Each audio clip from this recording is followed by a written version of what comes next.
This channel does not promote any violent, harmful, or illegal activities. All content provided by this channel is meant for an educational purpose only. যদি এমবিএচ kitchen king কিচেনে থাকি তো আমরা যা ইচ্ছে তৈরি করতে পারি। বেগুনের ভর্তা, আলু কপি, ভিন্ডি মশলা, আরো অনেক কিছু। MBH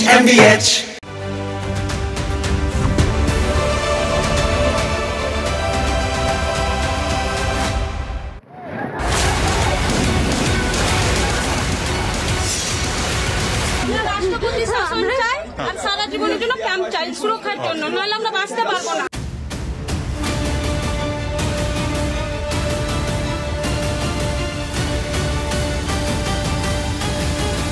প্রথম ডিমান্ড হয় রাষ্ট্রপতি শাসন, দ্বিতীয় ডিমান্ড এনআইএ, তৃতীয় ডিমান্ড পর্যাপ্ত পরিমাণে খরচা।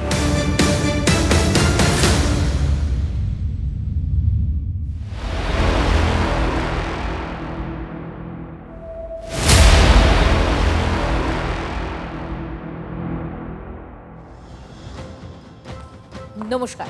ভারত পাক যুদ্ধের আবহে বাংলাতেও তাহলে যুদ্ধ, আর এই সংঘর্ষের বিষয় কি? ৩৫৬ ধারার প্রসঙ্গ। এই যে হিংসা বিধ্বস্ত মানুষগুলোর কথা শুনলেন না, তাদের দাবি ছিল অনেক আগেই, কিন্তু প্রথম যেটা জোরালো দাবি ছিল তা হলো রাষ্ট্রপতি শাসন। ঠিক ১৭ দিন আগে, মানে ২০ এপ্রিল, রাজ্যপাল সিভি আনন্দ বোসকে কাছে পেয়ে এভাবেই নিজেদের দাবি দাওয়া জানিয়েছিলেন শামশেরগঞ্জ, মানে মুর্শিদাবাদ। সেই শামশেরগঞ্জের হিংসা বিধ্বস্ত এলাকার মানুষগুলো মুর্শিদাবাদ থেকে ফিরে এসে কেন্দ্রীয় সরকারকে একটি রিপোর্ট পাঠান রাজ্যপাল, আর ওই রিপোর্টে সংবিধানের ৩৫৬ ধারা প্রয়োগের কথা মনে করান। সংবিধানের এই অনুচ্ছেদেই রাষ্ট্রপতি শাসনের কথা বলা হয়েছে। কিন্তু কি এমন হলো, কি এমন পরিস্থিতি তৈরি হলো যে ৩৫৬ ধারা সুপারিশের ইঙ্গিত দিলেন সিভি আনন্দ বোস, যা তার ২.৫ বছরে বেনজির পদক্ষেপ? বাংলায় জরুরি অবস্থার কথা উঠছে কেন? রাষ্ট্রপতি শাসন নিয়ে কি ব্যাখ্যা সংবিধান বিশেষজ্ঞদের? সবার সঙ্গে আমরা কথা বলেছিলাম, বুঝতে চেয়েছিলাম ৩৫৬ ধারার সুপারিশের পর কি হতে পারে, এক্ষেত্রে রাষ্ট্রপতির কি করণীয়, কি বিচার ব্যবস্থার প্রভাব পড়তে পারে এর ফলে, এর সুবিধা কি অসুবিধা কি, সব বলবো আজকের TV9 স্পেশালে। আজকের স্পেশাল জরুরি সংঘাত, আপনাদের সঙ্গে আমি বলছি।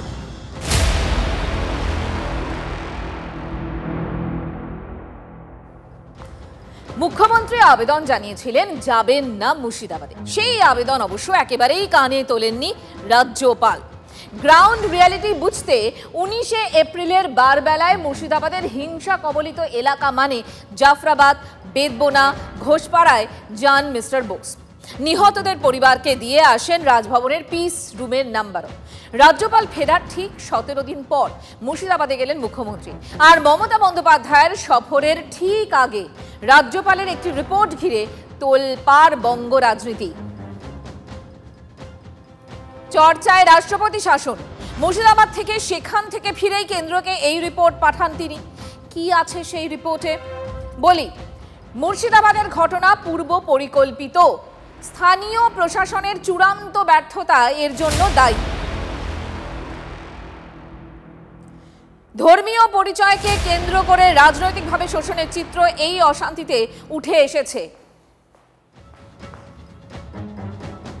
তার মানে রিপোর্টে বারবার আইন শৃঙ্খলা প্রশ্ন তোলা, আর ঠিক এই জায়গা থেকেই রাজ্যপাল রিপোর্টে লিখেছেন, কি লিখেছেন? রাজ্যে যদি প্রশাসনিক ব্যর্থতা এভাবে চলতে থাকে তাহলে কেন্দ্রীয় সরকারের উচিত সংবিধান অনুযায়ী পদক্ষেপ করা। প্রয়োজনে সংবিধানের ৩৫৬ ধারা প্রয়োগের কথা কেন্দ্রকে ভাবতে হবে।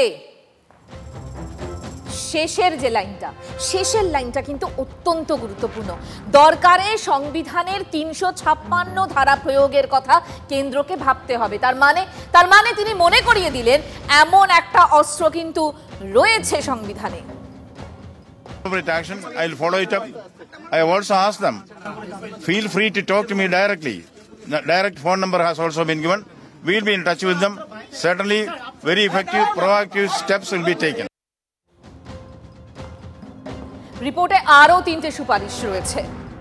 1, রাজ্য ব্যর্থ হলে আইন শৃঙ্খলা বজায় রাখার দায়িত্ব কেন্দ্রীয় সরকারের হাতে তুলে দেওয়ার জন্য একটি আইন প্রণয়ন করা যেতে পারে। দ্বিতীয়ত, অনুসন্ধান কমিশন আইন 1952 সালের অনুসারে একটি কমিশন নিয়োগ করার কথা কেন্দ্র ভাবতে পারে। ভবিষ্যতে একই ঘটনার পুনরাবৃত্তি ঠেকাতে ওই কমিশন প্রয়োজনীয় পরামর্শ দেবে। তৃতীয়ত, আন্তর্জাতিক সীমান্ত বরাবর যে জেলাগুলোকে নিয়ে উদ্বেগ রয়েছে সেখানে কেন্দ্রীয় বাহিনী বা বিএসএফকে নিজেদের এখতিয়ারভুক্ত এলাকায় আরও সীমান্ত চৌকি তৈরি করার নির্দেশ দিতে পারে কেন্দ্র। মুর্শিদাবাদ এবং মালদা জেলায় স্থায়ীভাবে কেন্দ্রীয় বাহিনী দরকার। দাঙ্গা বিধ্বস্ত এলাকায় অতিরিক্ত বিএসএফ ক্যাম্প করা অত্যন্ত দরকার। অমিত শাহর মন্ত্রককে লেখা রিপোর্টে রাজ্যপাল বোস উল্লেখ করেন যে অশান্তি কবলিত এলাকা পরিদর্শন এবং সেখানকার ক্ষতিগ্রস্ত পরিবারগুলোর সঙ্গে কথা বলার পর তার মনে হয়েছে এটা অত্যন্ত প্রয়োজনীয়। আপনাদের অনেকেরই হয়তো মনে আছে পঞ্চায়েত ভোটে হিংসা নিয়ে পিস রুম খুলেছিলেন রাজ্যপাল। এরপর একাধিক ঘটনায় পিস রুমের ব্যস্ততা বেড়েছে। রাজ্যপালের কাছে বিভিন্ন ইস্যুতে কেন্দ্রীয় হস্তক্ষেপের আর্জি জানিয়ে দরবার করেছে। তখন তিনি এ ব্যাপারে চুপ থেকেছেন, কিন্তু এবার তার কি হলো যে 356 ধারার সুপারিশের ইঙ্গিত করলেন তিনি।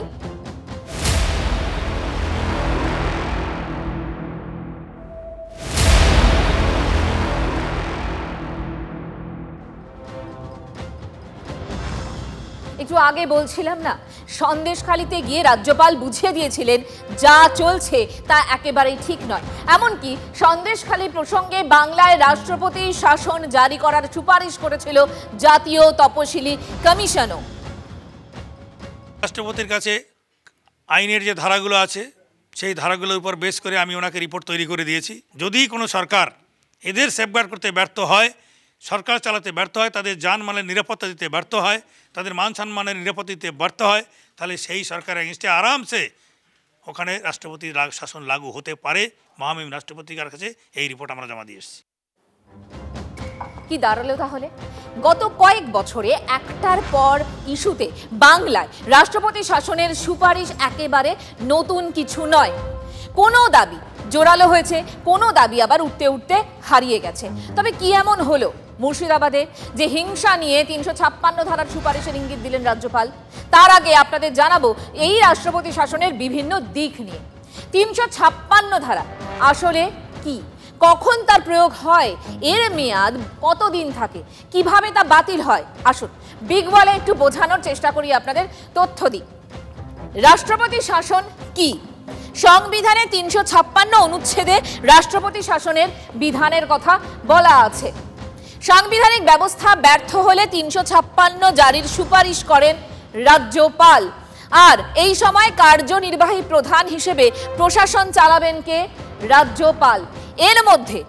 এর মধ্যে প্রতি 2 মাস অন্তর সংসদের অনুমোদন নিতে হবে এবং সর্বোচ্চ 3 বছর রাষ্ট্রপতি শাসন থাকা সম্ভব।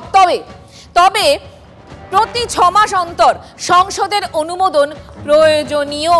356 জারির পর তা বাতিলের ক্ষমতা রাষ্ট্রপতির হাতেই থাকবে। এক্ষেত্রে অবশ্য সংসদের সম্মতির প্রয়োজন নেই।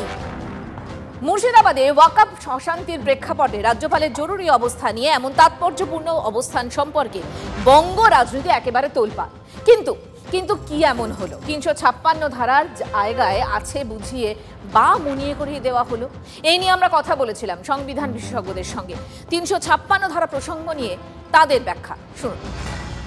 যদি কোনো রাজ্যের রাজ্যপাল মনে করেন যে সেই রাজ্য সরকার সংবিধান অনুযায়ী রাজ্যকে শাসন করতে পারছেন না, তখন তিনি রাষ্ট্রপতিকে তার একটি রিপোর্ট পাঠাবেন। রাষ্ট্রপতি এই রিপোর্ট পাওয়ার পর যদি স্যাটিসফাইড হন যে হ্যাঁ এইরকম একটা পরিস্থিতি এসছে, তাহলে তিনি কয়েকটি পদক্ষেপ নিতে পারেন। প্রথম পদক্ষেপ হচ্ছে যে তিনি রাজ্য সরকারের যে ক্ষমতা সেটা নিজের হাতে নিয়ে নিতে পারেন। এমনকি রাজ্যপালের যে ক্ষমতা সেটাও তিনি নিজের হাতে নিয়ে নিতে পারেন।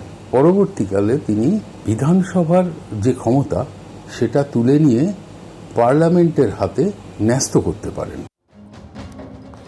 অর্থাৎ রাজ্যপাল যদি মনে করেন রাজ্য সরকার সংবিধান অনুযায়ী রাজ্যকে শাসন করতে পারছে না, তখন তিনি রাষ্ট্রপতিকে রিপোর্ট পাঠাবেন। রাষ্ট্রপতি যদি সন্তুষ্ট হন সেই রিপোর্টে, তাহলেই কিন্তু বিষয়টা এগোয়। তার সুপারিশের ওপর প্রেসিডেন্ট নিজে স্যাটিসফাইড হবেন কি হবেন না, প্রেসিডেন্ট মানে সেন্ট্রাল গভর্নমেন্ট, কিন্তু তার সুপারিশটা তো একটা গুরুত্বপূর্ণ জিনিস। মানে তার সুপারিশ তখনই করবেন যখন রাজ্যপাল মোটামুটি দেখে বুঝবেন যে রাজ্যে উদ্ভূত পরিস্থিতি ফলে সংবিধান অনুযায়ী রাজ্য শাসন আর সম্ভব নয়। 2/3 সংখ্যাগরিষ্ঠতা নিয়ে ক্ষমতায় তৃতীয়বার এসেছে তৃণমূল কংগ্রেস। নির্বাচিত সরকার ফেলে দেওয়ার প্রসঙ্গ আবার আলোচনায় আসছে। অনেকেরই প্রশ্ন, অন্ধকারটা কি শুধুমাত্র মুর্শিদাবাদে গিয়ে দেখতে পেলেন রাজ্যপাল, নাকি তার দৃষ্টিভঙ্গিতে গোটা রাজ্যটাতেই ভয়ঙ্কর আঁধার? এবার প্রশ্ন হলো, রাজ্যপালের সুপারিশ ঠিক কি কি বলা হয়েছে তার রিপোর্টে? এই নিয়ে সংবিধান বিশেষজ্ঞদের ব্যাখ্যা শুনুন। 356 ধারায় যে প্রক্রিয়াটি করতে হয়, এখানে কিন্তু সেই প্রক্রিয়ার কোনো রকম শুরু হয়নি। তিনি কেন্দ্রের স্বরাষ্ট্র দপ্তরকে একটা রিপোর্ট দিয়েছেন এবং উদ্বেগ প্রকাশ করেছেন যে সাম্প্রতিককালে একটি জেলায় যে ঘটনাগুলো ঘটে গেছে সেই সমস্ত ঘটনার পরিপ্রেক্ষিতে, এবং বলেছেন যে এর ফলে ভবিষ্যতে 356 ধারা প্রয়োগের প্রয়োজন হতে পারে, এবং যদি সেই প্রয়োজন হয় তাহলে আমি যে প্রক্রিয়া বললাম সেই পদ্ধতির মাধ্যমেই রাজ্যপালকে এগোতে হবে। রাজ্যপালের সুপারিশের ওপর প্রেসিডেন্টকে স্যাটিসফাইড হতে হবে, সেটা একটা অন্য প্রসেস। সুপারিশ করলেই সঙ্গে সঙ্গে হয়ে যায় না। প্রেসিডেন্টও তার নিজের, প্রেসিডেন্ট মানে সেন্ট্রাল গভর্নমেন্ট, তারাও তাদের নিজের মতামত সেটা দেন, সেটা দেখেন। রাজ্যের সাংবিধানিক প্রধান তিনি 356 কথা বলছেন, আর রাজ্যের প্রশাসনিক প্রধান তিনি কি বলছেন শুনুন।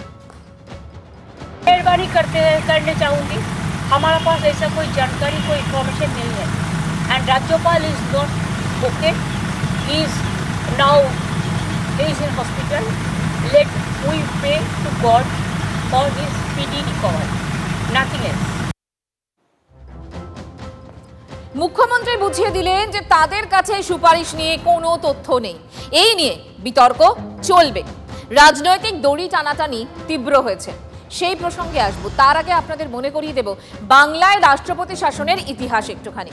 নয় করে 4 বার আমাদের রাজ্যে এই পরিস্থিতির মুখে পড়েছে।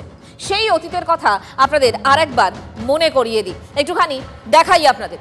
দেখুন, একটুখানি বোঝানোর চেষ্টা করি।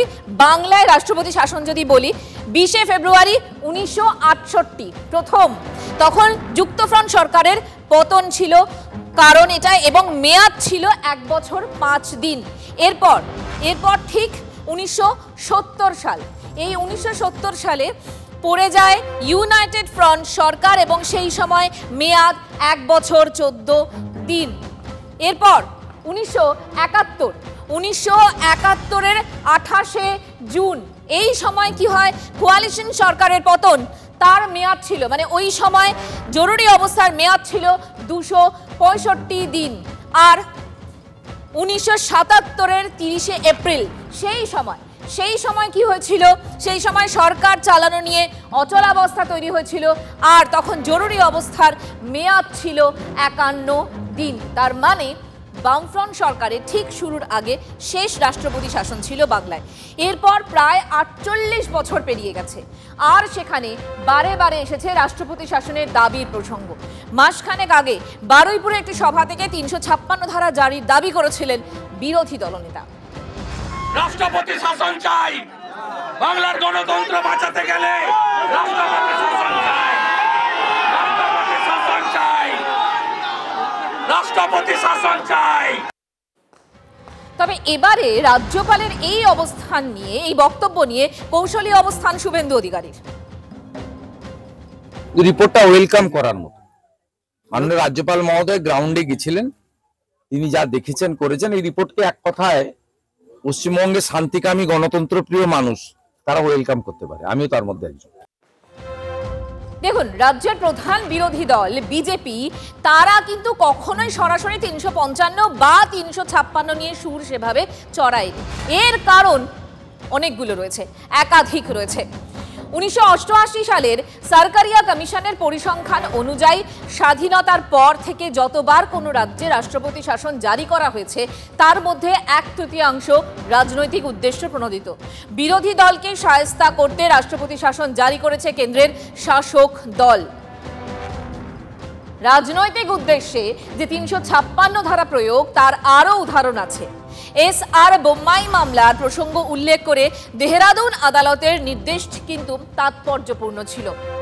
2016 সাল হিমাচল প্রদেশে কংগ্রেসের যথেষ্ট বিধায়ক সমর্থন নেই, এই যুক্তিতে রাষ্ট্রপতি শাসন জারি করে কেন্দ্র। ভোটাভুটি সরকারের সংখ্যাগরিষ্ঠতা প্রমাণের একমাত্র পথ, পাল্টা যুক্তিতে রাষ্ট্রপতি শাসন খারিজ হয়ে যায়।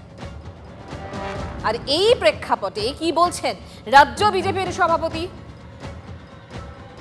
কেন্দ্রীয় হস্তক্ষেপের আমরা পক্ষপাতী নই। বিজেপি কোনো সময় 356, 355, আজ অবধি বিজেপি একবার 356 জারি করেছে, তাও নিজের স্টেটকে ভাঙার জন্য। কোনো বিরোধীদেরকে ক্ষমতা থেকে সরানোর জন্য আমরা 356 ব্যবহার করি না, এটা আমাদের নীতিগত সিদ্ধান্ত। কিন্তু আমার মনে হচ্ছে যে ধরনের পরিস্থিতি তৈরি হচ্ছে আগামী দিনে এই হিন্দু সমাজকে বাঁচানোর জন্য কেন্দ্রীয় হস্তক্ষেপ হয়তো অবশ্যম্ভাবী হয়ে পড়বে। মানে বিজেপির একটা অংশ 356 ধারার প্রসঙ্গ তুললেও রাজ্য বিজেপির সভাপতি কিন্তু একটা মাঝামাঝি অবস্থান নিয়েছেন। আর রাজ্যপালের এই ইঙ্গিত ঘিরে তীব্র আক্রমণে নেমে পড়েছে তৃণমূল কংগ্রেস। যেটা মনে হয়েছে উনি কি সুপারিশ করেছেন আমি দেখতে যাইনি, বা আমি সংবাদ মাধ্যমেই দেখেছি। আমার মনে হয় ওর শুধু রাজ্যপালের পদটা ভালো লাগছে না, এই রাজ্যে বিজেপির নতুন সভাপতি হবে শোনা যাচ্ছে। আমার মনে হয় রাজ্যপালের পদের সাথে সাথে উনি হয়তো রাজ্য বিজেপির সভাপতির পদটাও চান, সেই জন্যই কেন্দ্রের কাছে বলেছেন। বাম কংগ্রেস আবার বিধছে কেন্দ্রকে। ওরা মৃত্যুকে ব্যবহার করছে, ধর্মকে ব্যবহার করছে, হামলাকে ব্যবহার করছে এবং তার নিজের রাজনীতির রুটি শেখছে। আর মুর্শিদাবাদে বিজেপি তৃণমূল ওই তামাশা আমরা দেখছি। আর রাজ্যপাল তাই দেখিয়ে 356 রাষ্ট্রপতি শাসন, দাঙ্গার আগুন লাগিয়ে সেই আগুনে যে যার নিজের রুটি সেঁকতে ব্যস্ত। এটা আমাদের রাজ্যের মানুষকে বুঝতে হবে। আইন শৃঙ্খলা বলে কিছু নেই বাংলায়, সবাই জানি আমরা। এবার তার বিনিময়ে রাষ্ট্রপতি শাসন হবে কিনা সেটা রাজ্যপাল বলতে পারবেন। আমি জানি না রাজ্যপাল সেখানে রাষ্ট্রপতি শাসন করার কথা বলেছে কি বলেনি, আমি জানি না, না জেনে বলতে পারবো না। কারণ রাজ্যপাল যদি বিজ্ঞবান হন হঠাৎ করে রাষ্ট্রপতি শাসন জারি করার কথা তিনি বলবেন বলে মনে হয় না। দেখুন, বিজেপির একাংশ হুঙ্কার দিলেও বারবার কিন্তু মমতা বন্দ্যোপাধ্যায় চ্যালেঞ্জ ছুড়ে দিয়েছেন গেরুয়া শিবিরের দিকে। 1 বছর আগের কথা শুনুন। বলুন আগে একটা বালতি ফেলতে, তারপরে সরকার ফেলবে। একটা বালতি উল্টোতে বলুন আগে, সরকার উল্টোবে।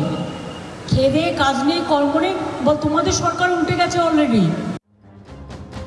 এর আগে বিজেপির তরফে বারবার রাজ্যপালের কাছে কেন্দ্রীয় হস্তক্ষেপের দাবি জানানো হলেও মুর্শিদাবাদ রিপোর্টে অন্য অবস্থান বোসের। কেন বাংলায় 356 ধারা সুপারিশের ইঙ্গিত করলেন তিনি, এর ব্যাখ্যা কি? রাজনৈতিক বিশ্লেষকদের বক্তব্য শুনুন। বিরোধী দলের কিছু সমর্থক হয়তো খুশি হতে পারেন, কিন্তু লং টার্মে এতে বিজেপির যে খুব সুবিধে হবে, অথবা বিজেপি যে সত্যিই চায় তৃণমূল কংগ্রেসকে রাজ্য থেকে সরাতে এবং তার জন্যে তারা রাষ্ট্রপতি শাসন চাইছে, বা সত্যিই রাজ্যের ভালোর জন্য রাষ্ট্রপতি শাসন কতটা প্রয়োজন, এই বিষয়গুলো কিন্তু একেবারেই পরিষ্কার নয়। ফলে এটাও পরিষ্কার নয় যে এর ফলে 2026 বিধানসভা নির্বাচনে কি ঘটতে পারে। 26-এর কুরুক্ষেত্রের আগে 356 ইঙ্গিত জল কোন দিকে গড়ায় আমাদের অবশ্য নজর থাকবে। আপাতত স্পেশাল 9 এই পর্যন্ত, সঙ্গে থাকুন। MDH চানা মশলা। এখন ছোলা হোক বা বরবটি দানা, সাদা চানা হোক বা কালো, সব রান্নাই হবে অসাধারণ।